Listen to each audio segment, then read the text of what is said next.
Et pour ce grand réveil, j'ai le plaisir d'accueillir Philippe Murer, économiste et cofondateur du mouvement politique citoyen.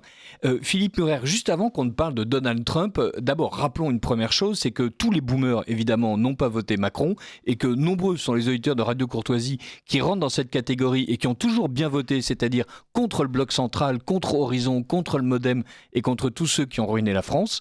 Et vous-même, qu'est-ce que vous pensez de cette attaque de François Bayrou contre les boomers ?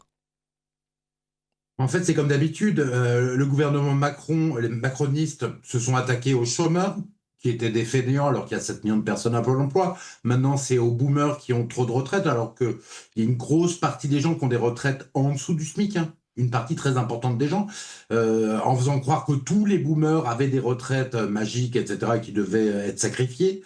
On s'attaque parfois aux salariés. En fait, c'est jamais de la faute de la Macronie et ils essayent de diviser les Français. Or, là, vous avez tout à fait raison de le rappeler, la faute, ce sont les dirigeants politiques. Quand une entreprise va mal, excusez-moi de faire la métaphore, mais quand une entreprise va mal, on ne dit pas que c'est l'ouvrier et les quelques ouvriers qui sont en faute. On dit bien que c'est le chef d'entreprise, celui qui fixe le cap, qui est en faute. Et c'est exactement ça. La Macronie, en fait, renvoie la balle aux Français en disant la dette, c'est vous, la faute, c'est les boomers ou les chômeurs, et donc nous n'avons rien à voir avec les problèmes.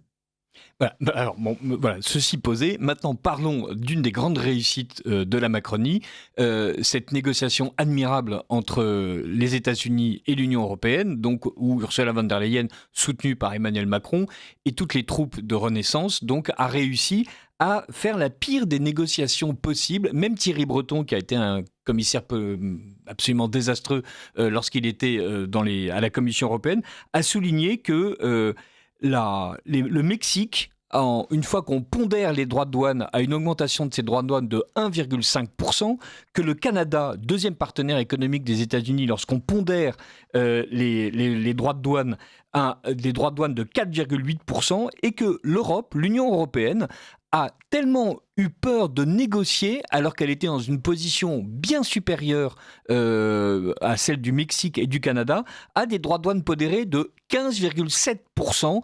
Il paraît que même Trump était sur le derrière de voir que Ursula n'a rien négocié du tout. Oui, mais c'est comme toujours, on nous dit l'Union européenne nous rend plus forts. Dans les faits, comme vous venez de le signaler, le Mexique, le Canada ont mieux négocié, ont des droits de douane beaucoup plus faibles. On a 15% et ils ont même pas 5%. Le Royaume-Uni tout seul, pays européen tout seul, a négocié 5%, 10% de droits de douane, donc moins que nous. Donc on voit que l'Union européenne, comme d'habitude, dans les négociations, s'est couchée. Mais c'est ontologique à l'Union européenne. Il faut bien comprendre qu'il y a plein de pays avec des intérêts différents. L'Allemagne a fait valoir son intérêt sur les voitures, il a obtenu des réductions assez fortes, et à la fin, on se retrouve finalement tous les pays européens cocus, parce que quand vous négociez avec plein d'intérêts différents, bah vous n'êtes pas plus fort, vous êtes évidemment moins fort. Et c'est vrai que cette négociation est ridicule. Non seulement on a 15% de droits de douane, non seulement on va acheter des armes américaines pour l'Ukraine, et en plus on va acheter du gaz de schiste et de l'énergie extrêmement chère des États-Unis plutôt que de la Russie, ce qui va revenir à avoir une énergie très chère et à couler encore plus vite. Donc c'est une bérésina absolue. C'est pas seulement dû à von der Leyen qui est atlantiste folle, c'est dû à l'Union européenne qui, dans les négociations, est toujours très mauvaise parce que c'est un attelage de personnes qui ont des intérêts très différents. Voilà, l'Union européenne ne nous protège pas du tout, c'est un mensonge de plus, et c'est un mensonge qui est réasséné en permanence par Macron et ses troupes. Il y a quand même dans cette difficulté supplémentaire, dans ce boulet supplémentaire qu'on va accrocher au pied des peuples européens, un autre coupable, ou en tout cas un autre protagoniste, c'est Donald Trump lui-même. Et il est acharné à défaire l'Europe. On a l'impression que cet empire mou et fragile qu'est l'Union européenne l'inquiète quand même. Il n'a de cesse que de l'attaquer, lui et les différents pays qu'il compose, dont la France. Alors évidemment, on n'aime pas Macron, c'est pas pour autant qu'on va se satisfaire de se faire taper dessus en permanence par Donald. Par exemple, il a encore expliqué que si jamais on empêchait les géants du numérique américain qui sont dans une situation d'oligopole absolument insupportable, qui aspirent les données de tout le monde, qui pratiquent des tarifs aberrants, qui ont une législation extraterritorialisée et donc qui nie en fait la la souveraineté numérique de tous les autres peuples. Eh bien, puisque l'Union européenne veut réguler un petit peu ce marché, il a annoncé que on allait payer là aussi avec des droits de douane encore plus prohibitifs qu'à l'ordinaire, si jamais on ne laisse pas Google, Meta et tous les autres faire ce qu'ils veulent. Et notamment, il faudrait, selon Trump, que les plateformes laissent tomber leur régulation des contenus problématiques comme la pédopornographie ou l'incitation à la violence, que la protection des données des acteurs des réseaux sociaux, la taxe minimale de 15% sur les profits qui permet d'éviter l'évasion fiscale de ces grands numériques, tout ça doit disparaître pour qu'on laisse les magnifiques entreprises, je cite Trump, américaines, continuer à dominer le monde. Est-ce qu'on peut se défendre contre Trump ? Ah, vous avez tout à fait raison. Pour vous dire, et moi je le dis aux auditeurs, moi je suis plutôt content que ce soit Trump plutôt que Kamala Harris. Les républicains qui sont plutôt pour la paix, d'ailleurs ils essayent de faire la paix en Ukraine, et en plus ils essayent d'aider le peuple américain, et ils ont compris certaines choses sur la Chine, qui est une puissance qui se veut aussi très dominante et qui écrase le monde industriellement. Donc ça c'est une très bonne chose. Mais ceci dit, ce que vous dites, c'est que Trump a des manières de cow-boy, quoi. Dire c'est un éléphant dans un jeu de quilles, c'est même plus un chien, c'est un éléphant dans un jeu de quilles. Et franchement, ça a marché avec l'Union européenne qui est vassalisée, qui s'est complètement couchée, et vous l'avez très bien signalé sur tous les sujets, mais en revanche, ça marche très mal vis-à-vis du reste du monde. Donc nous, on ne va pas s'en sortir parce qu'on a des dirigeants complètement incompétents. Et surtout, ça ne marche pas du tout vis-à-vis du reste du monde. Trump est en train de se planter sur plein de sujets. Si je reprends rapidement, c'était quoi le but de Trump? C'était d'accepter que les États-Unis n'étaient plus un empire, le numéro 1 mondial dans un monde multipolaire, et c'était en même temps de se battre contre la Chine qui est en train de devenir hégémonique au niveau industriel et au niveau de la recherche, tout en étant extrêmement faible parce que l'économie ne croît plus, qu'il y a des problèmes internes très importantes qui se mettent en place. Les taux d'intérêt chinois sont à 10 ans à 1,7%, ce qui veut dire que les marchés parient sur une déflation là-bas. Et en même temps, le but de Trump, c'était de rétablir l'industrie américaine. Il a tout à fait raison, la source de la puissance, parce qu'il avait vu en Ukraine que ça empêche, quand on n'a pas d'industrie, on ne peut pas fabriquer d'armes et on est sûr de perdre une guerre, premièrement. Et deuxièmement, il voulait rétablir la puissance industrielle pour donner de bons salaires aux Américains et que les Américains, classe populaire et moyenne, s'en sortent. Donc tout ça, c'était bien. Mais que fait Trump? Donc, il mène des négociations de cow-boy. Ça marche avec l'Union européenne qui est vassalisée, soumise. Mais avec l'Inde, il a fait la même chose.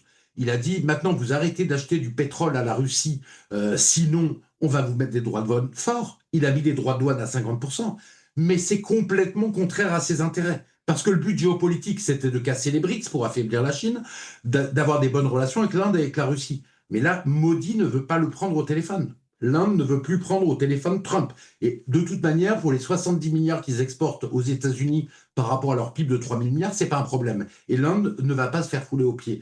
Et Trump est en train de pousser l'Inde dans les bras de la Chine, le grand concurrent américain. Je veux dire, c'est vraiment ridicule ce qu'il a fait. C'est-à-dire que ce qu'il fait en termes de cow-boy, ça marche avec les soumis comme l'Europe, mais avec les pays puissants comme l'Inde et la Russie, ça ne marche pas.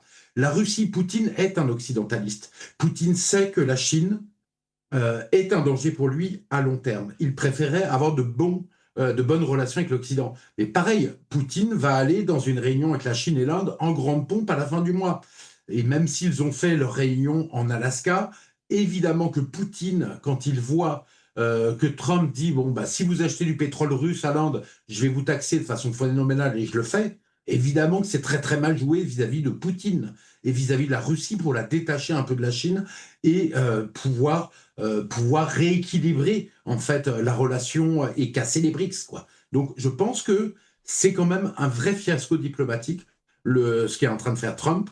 Il joue au cow-boy et il accepte à la fois que l'empire américain est en train de se défaire et qui va être, il faudra être le leader mondial mais raisonnable, et en même temps il joue au cow-boy avec toute la force. Donc il y a une incohérence complète dans la stratégie de Trump au niveau diplomatique et voilà. Alors, je ne sais pas si c'est une incohérence.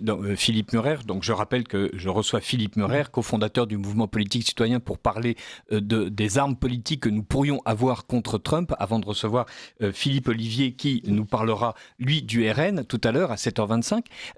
Il s'agit moins d'une incohérence, comme vous l'avez souligné, comme vous l'avez souligné aussi, que d'une différence, en fait, de nature dans les protagonistes. C'est-à-dire, il y a ceux qui ont totalement l'habitude d'être soumis aux États-Unis et qui ont accepté l'ordre états-unien. Et il y a les pays émergents dont l'antiquité est largement supérieure à celle des États-Unis, comme l'Inde ou la Chine, et qui considèrent en fait que ce moment occidental n'est plus de mise et donc il n'y a pas de raison en fait de se soumettre à l'impérium états-unien. Pourquoi est-ce que l'Union européenne, qui est constituée de vieux pays et de vieux pays riches, n'est pas capable de dire à Trump, voilà, vos exigences sont disproportionnées, elles ne riment à rien quand on regarde les chiffres macroéconomiques, vous expliquez que l'Union européenne vous a pillé, c'est faux, vous expliquez que la disproportion est absolument insupportable, c'est faux, vous expliquez que tout ce que vous voulez, mais fondamentalement, c'est vous qui rachetez les entreprises européennes, c'est votre droit extraterritorial qui nous empêche. Mais c'est parce que l'Union européenne est très faible. C'est des intérêts complètement différents. Les intérêts des Allemands et des Français, des Italiens, des Espagnols, des Polonais ne sont pas les mêmes au niveau économique. On n'a pas les mêmes structures économiques. Donc vous êtes une équipe de foot avec des gens qui courent dans toutes les directions différentes. Donc c'est plus faible que le Royaume-Uni qui a obtenu 10% de droits de douane. C'est plus faible qu'un pays qui a une stratégie réelle. D'autant plus que, en revanche, je suis pas du tout d'accord avec vous sur un sujet, c'est que Trump est en train de rater diplomatiquement.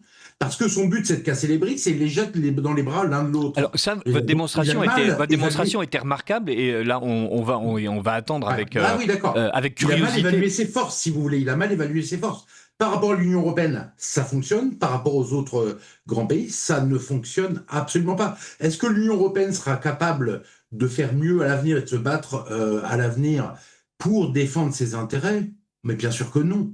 L'Union européenne, elle dit qu'elle veut réindustrialiser, défendre ses intérêts, et elle va acheter encore plus d'énergie très chère, du gaz de schiste qui coûte 3 fois plus cher que le gaz russe ou que le gaz norvégien aux États-Unis. Donc on va plomber notre industrie encore plus et on n'a aucune chance de s'en sortir. Donc l'Union européenne, c'est un truc mou qui n'a pas de stratégie, à part le commerce, c'est la paix, le commerce mondialisation du commerce, c'est une bonne chose.